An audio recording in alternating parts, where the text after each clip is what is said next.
how did this friendship between Blumentritt and Rizal help Rizal in any way? Well, first of all, Blumentritt knew a lot about the Philippines. He wrote some books about the Philippines.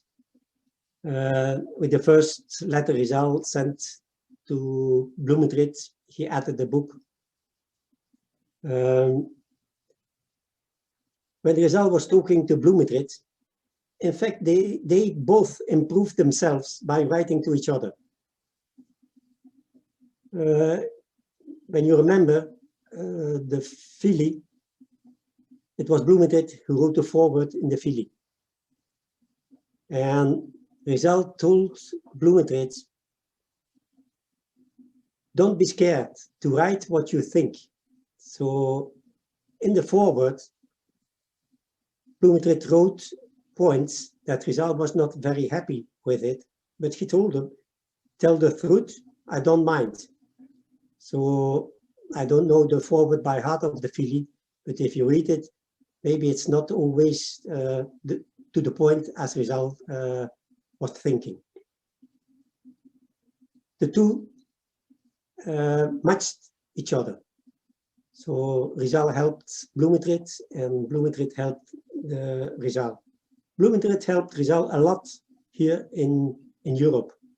Everywhere Rizal went, like for instance in Germany, when he went to Dresden or Berlin or to Vienna, for instance, he always got a letter from Blumentritt to introduce them to scientists here in Europe.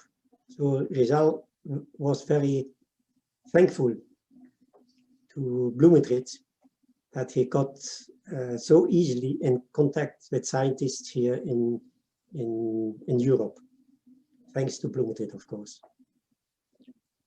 Yes, I read somewhere that Blumentritt also wrote the preface to Morga, and Yes.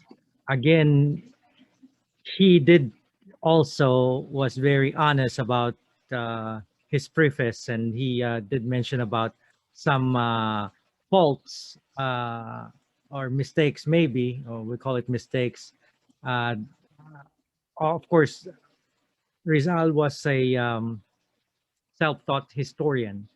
As you know, he was a physician by profession and by training, but he was a self-taught historian.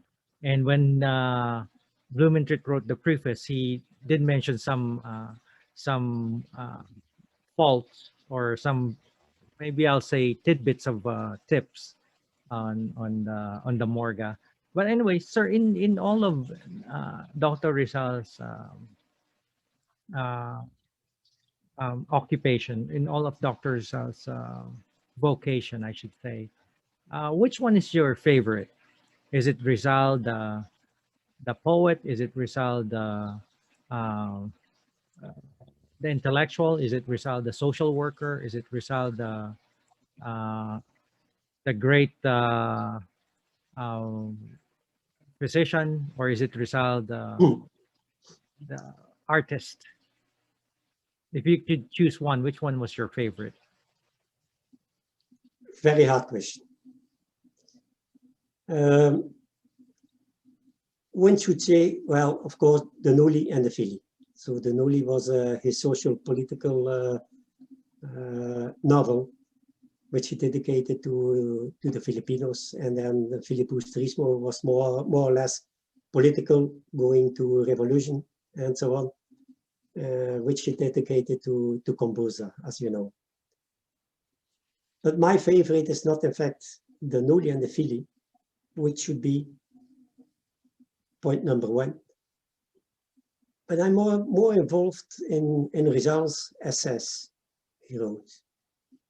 The essay he wrote about, for instance, on the indulgence of the Filipinos, or the women of Malolos, for instance, which is something special. His essay about the Philippines a century hence. Then his bunch of letters, as you know, there are almost 1,000 letters, which are still exist about from Rizal and to Rizal, and his diaries. So I would go more for those SS, which I mentioned, those 3 SS, and Rizal's letters and diaries.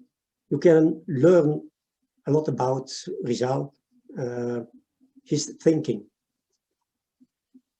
Now, definitely, Rizal has been immortalized by his writings. More than 150 years, we're still talking about Rizal because of his writing and its impact on the Philippines and really the world. Do you think, sir, that Rizal would have been different if we didn't go to Madrid, or he didn't go to Europe? Oh, yes. I'm sure when Rizal stayed in the Philippines, he would have become a doctor as well. But the life he would have had there would have been different as the one he had here in Europe. As I already told you, Rizal had a mission to come to Europe. The mission was given by his brother Paziano.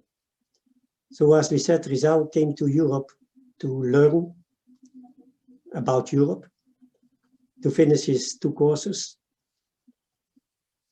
But there was a secret mission given by Paziano to Rizal. And the secret mission was he should prepare himself of liberating the Filipino people from the yoke of the Spaniards, for the misuse of the Spaniards in the Philippines. And that is what resulted here in Europe. You know, there are some cases here in Europe that Rizal could have had a good life if he would have stayed in Europe. He would become a doctor here.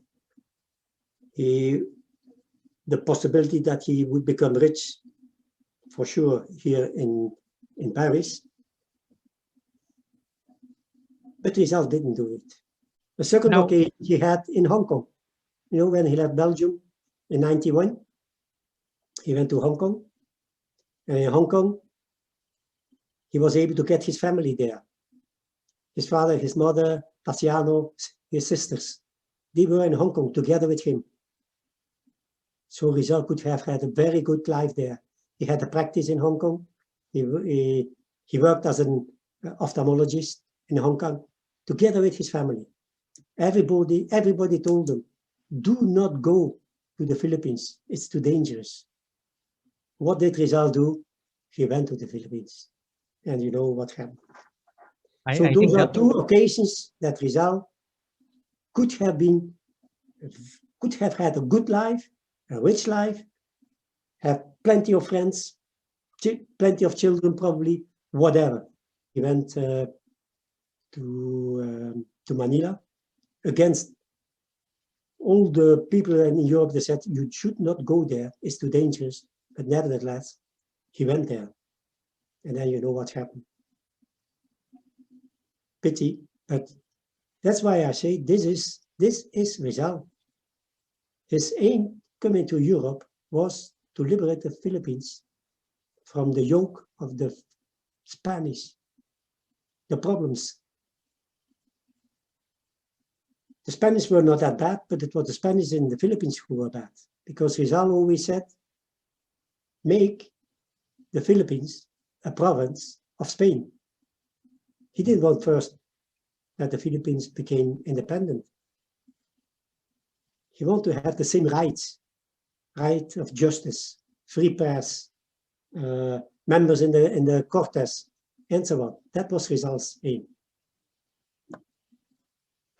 I think maybe there are some other occasions, but I think those are the 2 main that came into my head, that Rizal could have been a rich man, could have had a good life here in Europe. And yet he chose to go back and face his people and he faced the Spaniards. The Spaniards. Yeah. And in this way, I admire Rizal, that he gave up a lot of things here in Europe just for the case of the Philippines, because his his love for the motherland. So, sir, do you think that I know that by mind and by heart, Rizal is known in the Philippines as the national hero. Um, why do you think that Rizal was also called the first Malay, as compared to how the world was evolving then? What was his contribution to the world freedom, intellectual awakening? Well, if you read his novels, you will see what he said about his country. So the problem with the friars and the government in the Philippines. And then what Rizal expressed in his letters about the system here in Europe. So he knew very well when here in Europe, he learned everything in the countries where he visited.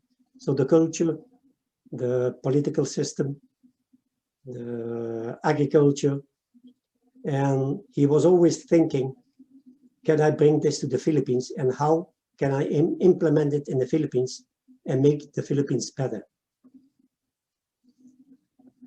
Now, sir, I know that some would say that since the Philippines was the first country to revolt against foreign occupation, Yep.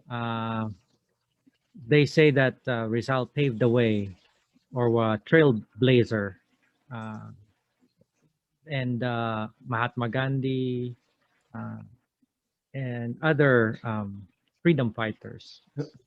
followed his suit in a way, or found inspiration in him. And Yes. so I think that really Rizal was the first Malay in that instance. He What was the first Malay before, as you said, Gandhi and how's his name? Sun Yat-sen? Yat-sen? China, Yeah. So and even Martin Luther King. and the rest after. But what Rizal did was, how should I say? Rizal, in fact, started to learn the Filipino to think about the future. When Rizal, for instance, was in Dapitan, you know, he stayed in Dapitan for 4 years. Or otherwise, when Rizal was in Hong Kong in 92, he went back to the Philippines, although everybody told him, don't go to the Philippines, it's too dangerous. Rizal went to the Philippines. And you know what happened? He was put in prison and then sent to Dapitan. When Rizal was at that time in Manila, he started with Liga Filipina, which of course 2 days later he was put in prison and he was sent to Dapitan. 1 day later, Bonifacio started with the Katipunan. Rizal was not in favor with the Katipunan. You know, when he was in Dapitan, Bonifacio sent Dr. Pio Valenzuela to Dapitan to ask Rizal, what about the revolution? And you know what Rizal said? He was very angry. He said, no, no, no, no revolution now. We are not ready for a revolution. And Rizal explained why the Philippines were not ready, because it was Blumentritt who told him, again, his friend Blumentritt. And he told us, revolution should not come from below, but should come from the upper class.